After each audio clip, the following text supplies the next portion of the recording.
Je vote pour la science avec Pascal Lapointe et Isabelle Burgon.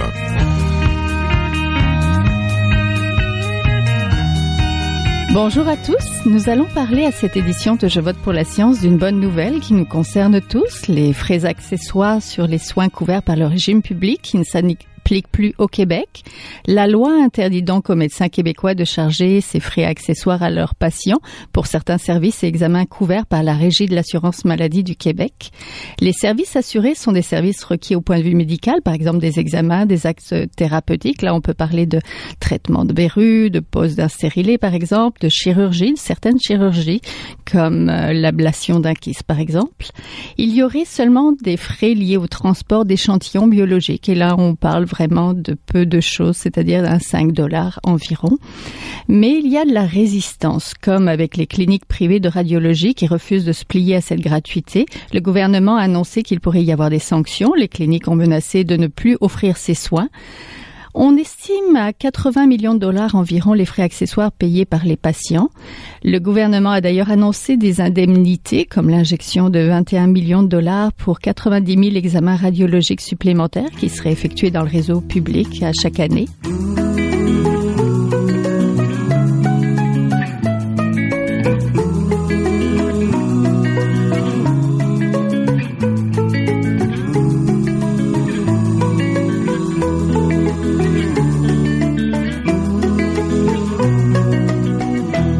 Mais tout n'est pas réglé. Donc, nous en discutons pour l'instant avec la professeure du département des sciences de la santé communautaire de l'Université de Sherbrooke et chercheure au Centre de recherche de l'hôpital Charles-Lemoine, Astrid Broussel. Bonjour. Bonjour Isabelle. Bonjour, vous êtes une experte d'organisation de système de la santé et d'évaluation aussi du système de santé. D'abord, quand on parle de frais accessoires, de quoi en parle-t-on exactement pour que les gens comprennent bien?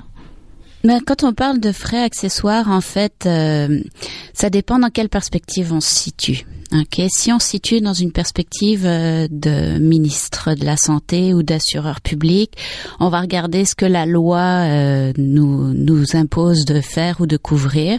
Puis les frais accessoires, c'est tout ce qui devrait être couvert par l'assurance maladie publique, mais qui ne l'est pas ou pour lesquels les médecins chargent certains frais.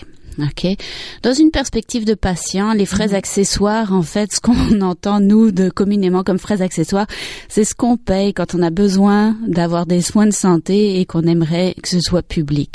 Mais le terme technique, frais accessoires, fait référence à tout ce qui devrait être couvert par l'assurance maladie, mais pour lesquels les médecins demandent certains frais. En fait, c'est qu'à travers le temps, il y a eu, les médecins ont essayé de développer une médecine qui était aussi à l'extérieur de l'hôpital. C'est-à-dire qu'historiquement, la Régie d'assurance maladie du Québec, puis les 5 principes de la loi canadienne de la santé qui structure notre système de santé, qui est à la fondation de notre système d'assurance publique, dit que les soins qui sont médicalement nécessaires, qui sont offerts à l'hôpital ou par les médecins, doivent être couverts par la loi.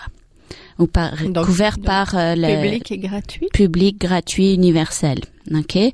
Avec le temps, il y a eu certaines permissions qui ont été autorisées pour facturer certains frais qui n'étaient pas couverts par la RAMQ. Puis au Québec, les médecins ont été particulièrement créatifs dans l'interprétation de la loi puis dans ce qui était permis. Et il y a tout un système parallèle hors hôpital qui s'est développé avec la facturation de certains frais, certains qui sont officiellement des frais accessoires et d'autres qui sont des frais que les médecins exigent pour offrir certaines interventions qui ne sont pas couvertes par la RAMQ. C'est clair que ces dernières années, il y a eu une évolution historique de la médecine aussi. Quand on a mis en place l'assurance maladie au Québec, c'était beaucoup, on voulait couvrir les soins qui étaient les frais les plus importants. Ok, donc c'était principalement ce qui se passait à l'hôpital. Fait que l'assurance maladie couvre très bien ce qui se passe à l'hôpital. Mais il y a eu une évolution technologique. On a voulu aussi sortir les patients de l'hôpital, fait qu'aller davantage vers des cliniques externes, vers des cliniques privées. La technologie a changé aussi. Là, on fait pas des opérations de la même façon qu'on les faisait il y a 20 ans. Avec une nouvelle technologie, fait que on dirait que le marché privé a été plus réactif pour occuper un certain domaine de la pratique médicale. Par contre, je pense qu'il faut vraiment se poser la question, c'est-à-dire régler les frais accessoires, donc les frais illégaux, c'est un c'est une très bonne nouvelle. Puis on peut souligner cet effort-là que fait le docteur Barrett, que aucun des ministres de la Santé n'avait osé faire avant. Puis même s'il le fait peut-être de mauvais gré, il le fait quand même. Fait qu'on peut souligner cet effort-là. C'est très courageux de sa part. Mais je pense que c'est une première étape parce qu'il faut aussi repenser la couverture d'assurance maladie de façon, il est normal qu'on l'adapte à l'évolution technologique et aux besoins de la population. Oui, c'est ce que disaient certaines cliniques. Quand ils font des échographies, ça leur prend d'acheter le matériel et donc ça prend de financer cette machine et donc ça peut pas être totalement gratuit, d'où ces frais-là qui surgissent. Il y a la question de qu'est-ce qu'on veut s'offrir comme soin, ok. Puis c'est vraiment une question de pertinence clinique. Donc est-ce que les soins qu'on offre sont tous pertinents? Puis il y a une question de comment on finance ces soins-là. Une fois qu'on a décidé quels soins étaient pertinents, comment on les finance? Puis là il y a deux moyens. Il y a on les paye de notre poche ou par le biais d'assurance privée, ou on les inclut dans la couverture d'assurance maladie publique.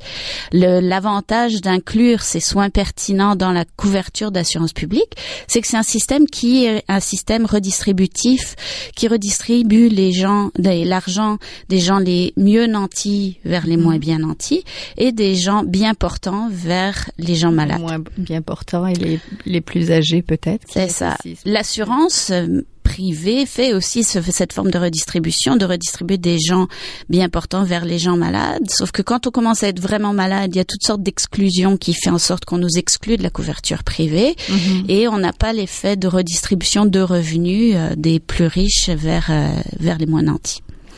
Donc, à l'heure où on se parle, les frais accessoires sont maintenant abolis. Êtes-vous satisfaite de cette décision? Est-ce que c'est une décision Moi, je trouve que c'est une très bonne décision. C'est sûr que ça va prendre, par contre, un certain courage à partir de maintenant pour... c'est sûr qu'il va y avoir des absurdités au niveau du système, des choses qu'on va considérer anormales. Ça fait des années qu'on fonctionne avec un système privé ou de financement privé qui se développe très bien.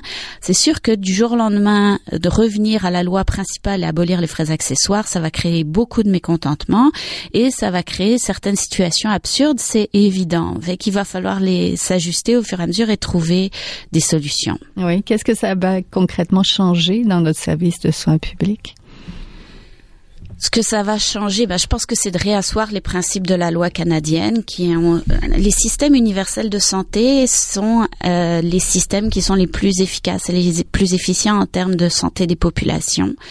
Il faut comprendre que les populations au niveau mondial sont en meilleure santé quand on instaure un filet social. Puis c'est pas juste le système de santé, mais c'est aussi d'avoir des systèmes de redistribution, d'assurance chômage, d'aide à l'emploi, d'éducation, etc.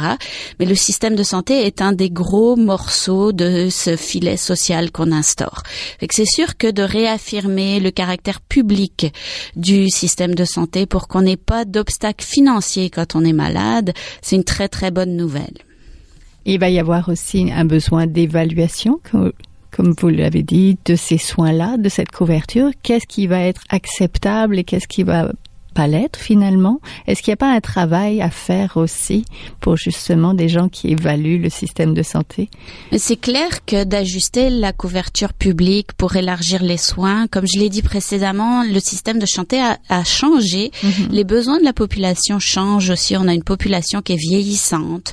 On veut pouvoir les maintenir à domicile. On veut offrir des soins qui soient pas toujours à l'hôpital, mais qui peuvent être offerts en dehors de l'hôpital. Mais on veut aussi maintenir les principes d'accessibilité du système de santé. Donc, il faut qu'on réfléchisse à la façon dont on couvre les soins pour élargir la couverture publique. C'est clair que c'est fondamental. Et c'est clair que quand on met en place cet exercice-là, il faut se prononcer sur la pertinence puis sur les modalités de financement.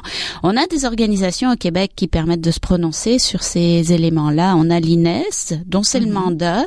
Rappelez-nous ce que c'est l'INES. L'Institut national d'excellence en santé. Qui est un organisme public dont c'est le mandat de conseiller le gouvernement et le ministère de la Santé sur ce qui est couvert ou non. Donc, on pourrait tout à fait confier ce mandat-là à l'INES et on a l'expertise pour le faire. Puis, il y avait le commissaire à la santé et au bien-être qui existait, qui avait aussi cette fonction-là et c'était très intéressant parce qu'il avait une indépendance par rapport au ministère de la Santé, ce que l'INES n'a pas. Donc, il pouvait formuler des jugements qui étaient donc il avait une fonction de vigie par rapport à ce qui se passait au niveau du système de santé. Des recommandations, donc. Vous êtes experte en évaluation et amélioration du système de santé. Vous vous intéressez au mode de rémunération des médecins. On pourrait dire que les frais accessoires, c'est une forme de rémunération indirecte. Est-ce que vous avez eu un appel donc du commissaire santé et bien-être pour vous y intéresser?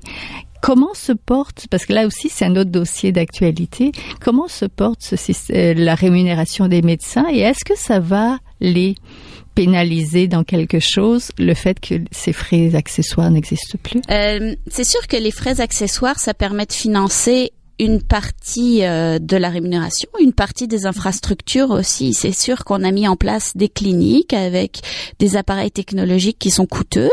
Les frais accessoires ou les frais qu'on paye directement permettent de payer cette infrastructure.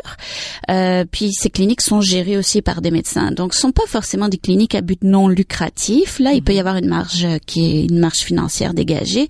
Et c'est clair que dans ce cas-là, ça revient dans le pool de rémunération des médecins. La part que représente cette rémunération-là dans la rémunération globale des médecins, on la connaît pas. OK? Parce que j'imagine qu'ils font des déclarations d'impôts comme tout le monde puis qu'on pourrait le savoir de cette façon-là. Mais la Régie d'assurance maladie paye la part publique de la rémunération des médecins, mais tous les revenus qui pourraient découler d'autres pratiques hors RAMQ, que ce soit illégal ou légal, à ce moment-là, on ne la connaît pas, cette part-là.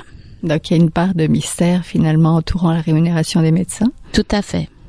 Comment placer l'usager des services de santé au premier plan? Parce qu'en bout de ligne, la santé, c'est vers les patients qu'on veut l'amener, lui offrir des services dont il a besoin de manière équitable, de manière juste, de manière qu'on puisse la soutenir aussi.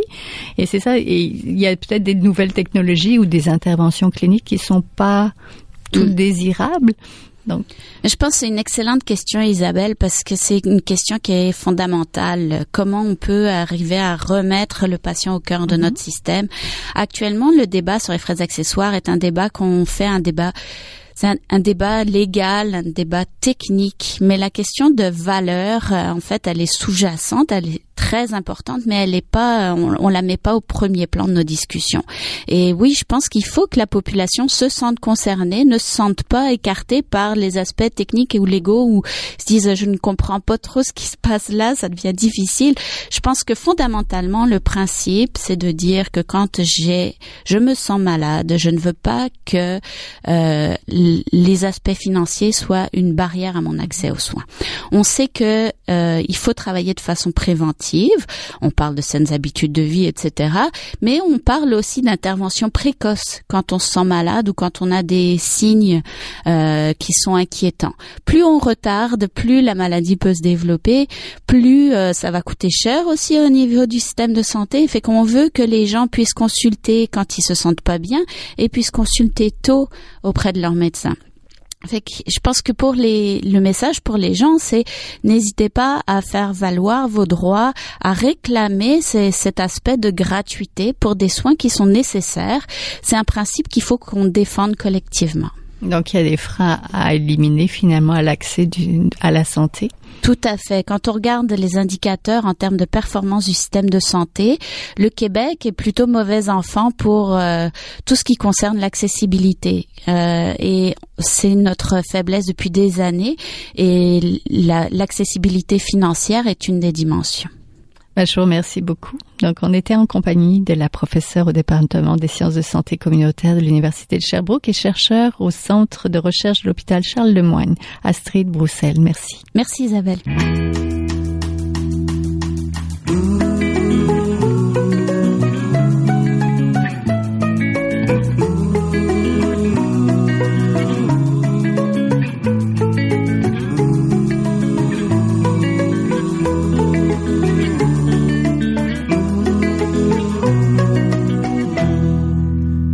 Nous en parlons maintenant avec Stéphane Defoy, organisateur communautaire de la clinique communautaire de Pointe-Saint-Charles. Bonjour. Oui, bonjour. Le gouvernement a pris la décision d'abolir les frais accessoires. Quelle a été sa motivation pour agir dans ce sens? Oui, il faut dans un premier temps rappeler que le ministre Barrette, le ministre de la Santé et des Services sociaux, a décidé d'abolir les frais accessoires le 26 janvier dernier. Mais il faut comprendre que c'est de nombreuses années de pression populaire, mais aussi de groupes, de partenaires qui avons le même discours depuis bon nombre d'années pour dire, écoutez, ces frais-là, il y a de l'application qui est de manière abusive et il faut les cesser. Alors il y a eu de la pression, il y a des recours collectifs aussi qui sont en justice. Je crois que tout ça fait en sorte que ça a fait monter la pression et ce qu'on a constaté en septembre dernier, c'est que le ministre Barrette n'avait plus vraiment le choix d'agir à ce niveau-là. Oui, vous vous mobilisez donc depuis longtemps contre les frais facturés aux patients pour des soins couverts par le régime d'assurance maladie. Pourquoi vous êtes, en tant que clinique communautaire, pourquoi vous mobilisez contre ces frais-là? Oui, ça fait plus... Écoutez, moi, ça fait 3 ans que je travaille à la clinique communautaire, mais mon prédécesseur travaillait déjà sur ce dossier-là. Donc, c'est pour vous dire là que nous, c'est fait facilement depuis 2010. Donc, presque maintenant 7 ans, ou même 7 ans, qu'on travaille sur la question des frais qui sont facturés lors de consultations médicales. Et c'est parce que à une certaine, autour des années 2010 ou même avant, il y a plusieurs personnes du quartier Pointe-Saint-Charles ou même de l'extérieur du quartier qui nous ont interpellés parce que ils se faisaient facturer ces frais-là lorsqu'ils allaient consulter un médecin en clinique médicale et ils ne comprenaient pas pourquoi ils devaient payer autant d'argent, défrayer autant d'argent de leur propre poche, alors que le système est supposé d'être un système de santé public, universel. Et c'est comme ça que ça a commencé. C'est-à-dire qu'il y a eu comme un mécontentement qui est venu à nos oreilles, des gens qui nous ont appelés, qui nous ont accrochés et puis qui nous ont dit il faut faire quelque chose à ce niveau-là. Et c'est un comité, nous on a un comité qui s'appelle le comité de lutte en santé qui travaille sur toute la question de l'accessibilité aux soins, qui a pris en charge le dossier. Quel genre de frais étaient facturés? Quel genre de soins? Il y en a de toutes sortes. Et ce qu'il faut comprendre, ce que vos auditeurs doivent comprendre, et ça, on n'arrête pas de le dire parce que on reçoit de nombreux appels de gens qui pensent que depuis le 26 janvier, il n'y en a plus de frais lorsqu'ils vont en clinique médicale. Ce qui est faux, parce que c'est l'abolition des frais accessoires. Malheureusement, nous, on est contre les frais accessoires, mais on est contre toute forme de frais qui sont facturés. Mais malheureusement, il y a des frais qui ne sont, en fin de compte, il y a des services plutôt qui ne sont pas couverts par l'assurance maladie. Ça fait, c'est les associations de médecins qui ont fait des négociations depuis ça fait de nombreuses années de ça. Alors, il reste encore quand même des frais qui sont non couverts par le régime public et les gens pensent que à partir du 26 janvier après c'est terminé, on n'a plus besoin de débourser. Malheureusement, c'est pas le cas. Les fameux frais, je vous donne un exemple les fameux frais administratifs pour remplir toutes sortes de formulaires, que ce soit un billet de médecin pour un problème de santé, pour une absence au travail, que ce soit le formulaire de la Société de l'assurance automobile du Québec qui doit être complété par un médecin. Malheureusement, ces frais-là sont à l'extérieur ou non couverts par la RAMQ.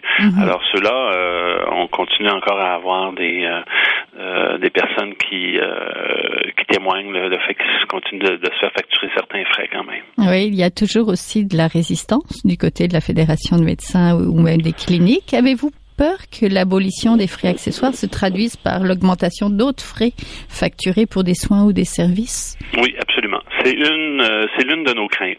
C'est-à-dire que on a quelques craintes.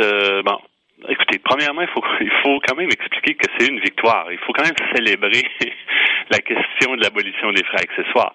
Ça, de prime abord, c'est un gain. C'est un gain pour les patients surtout, dans la mesure que par exemple, ils ne pourront plus se faire facturer une coloscopie à 150, 300, 500 $. Il y aura plus de facturation des fameuses gouttes ophtalmiques pour les yeux. Là, quand on fait un examen pour les yeux, pour dilater la pupille, les ophtalmologistes mettent une goutte. Cette goutte-là valait 15-20 sous la goutte. Elle était facturée 30, 40 $. Donc, c'est quand même un gain important. Ça, il faut le souligner. Par contre, l'une de nos craintes, c'est que, comme je vous expliquais, il y a malheureusement d'autres frais qui font pas partie de la couverture publique, et on a effectivement une crainte qu'il risque d'avoir une augmentation à ce niveau-là des autres facturations pour des services qui sont non couverts. Une autre de nos craintes aussi, c'est que j'appuie sur certaines, et il faut toujours comprendre que c'est pas tout. Il faut faire la part des choses. C'est pas toutes les cliniques médicales qui facturent, c'est pas tous les médecins qui facturent, c'est certaines. Mais notre crainte, c'est que certaines cliniques médicales vont trouver d'autres manières de contourner le règlement pour exercer une nouvelle forme de facturation, et ça, il faut être extrêmement vigilant. Oui, c'est pour ça que la clinique communautaire de Pointe-Saint-Charles a mis en ligne un registre de surveillance des frais accessoires, c'est ça? Oui, c'est exactement pour ça. C'est-à-dire donc toute personne, tout citoyen, tout patient qui suite à l'abolition des frais accessoires se verrait facturer ces frais-là qui sont maintenant illégaux. On invite les gens à remplir le registre de surveillance des frais accessoires. Et vous savez, c'est un questionnaire avec des questions, mais il y a une partie témoignage. Alors, si des fois ça rentre pas dans la case, comme on dit, mais que des personnes vivent des formes de contournement, comme je vous expliquais, pour d'autres formes de frais, ils peuvent remplir également le registre. Il y a une partie témoignage et on les épluche là, régulièrement, les gens qui remplissent le registre, parce que pour la question des frais accessoires, ce qu'on veut faire ou des modes de contournement, c'est qu'on va les dénoncer.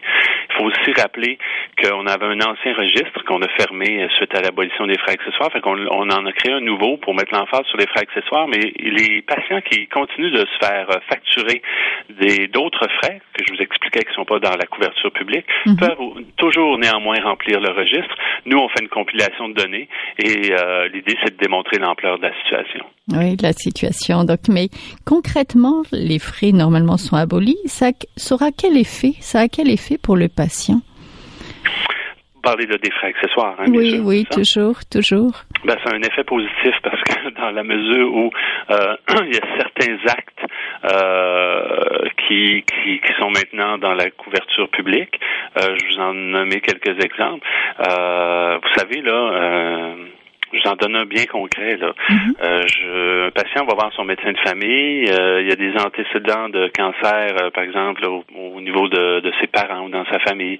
Là, le médecin lui dit, peut-être tu devrais aller faire une coloscopie parce que tu as des problèmes au niveau, je sais pas moi, au niveau de la digestion, des choses comme ça. Alors, là, il faut aller voir un gastro-entérologue.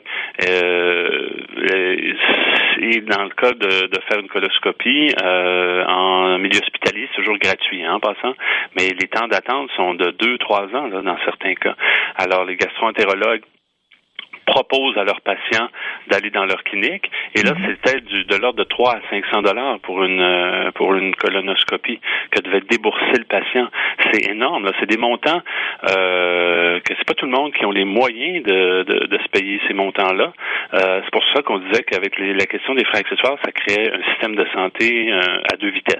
Hein? Un pour les personnes qui ont les moyens d'aller dans les cliniques et de se payer des examens, puis ceux qui n'ont pas les moyens puis qui attendent des années pour avoir accès aux mêmes services. Alors, ça a quand même un impact positif pour les patients.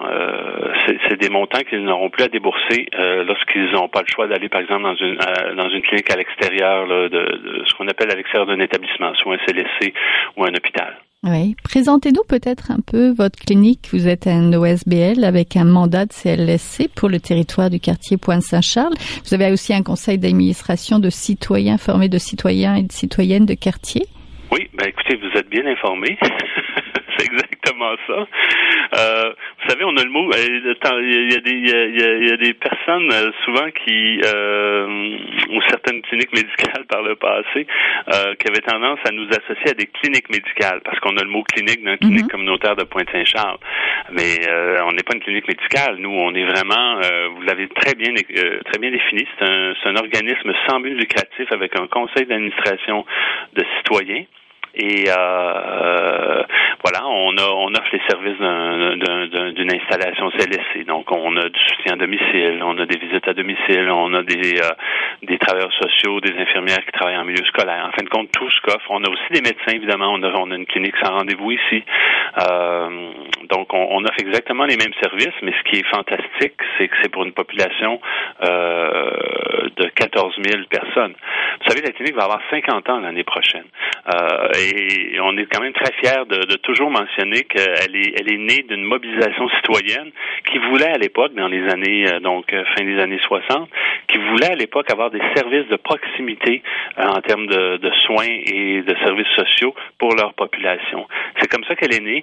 Et malgré toutes les réformes, eh bien, on perdure. C'est quand même assez extraordinaire. On va se souhaiter un autre 50 ans, mais vous savez, c'est pas toujours évident. On est un peu comme une espèce d'anachronisme dans le réseau, mais on a un statut particulier et on maintient notre autonomie. Entendu. Donc, on était en compagnie de Stéphane Defoy, organisateur communautaire de la clinique communautaire de Pointe-Saint-Charles. Merci beaucoup. Ben, ça me fait plaisir.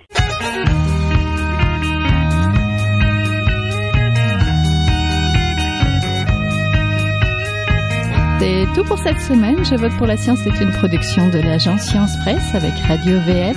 Au micro, Isabelle Burguin.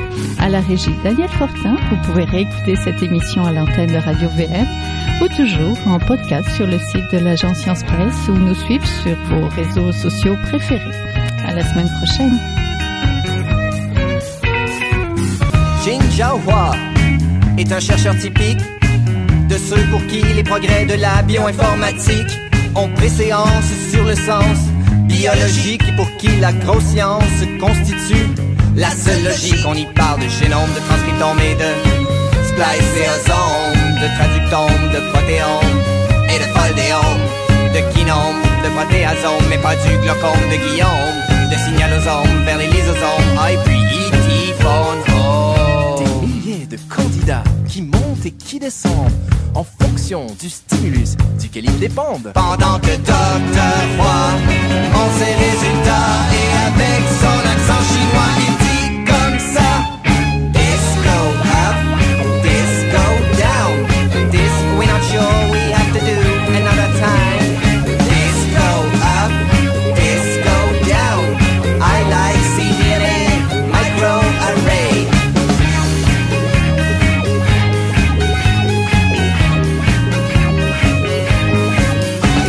Pas un mot de son exposé en français, même chose depuis qu'il est engagé. Oh yeah. Les réunions de la Beauce se font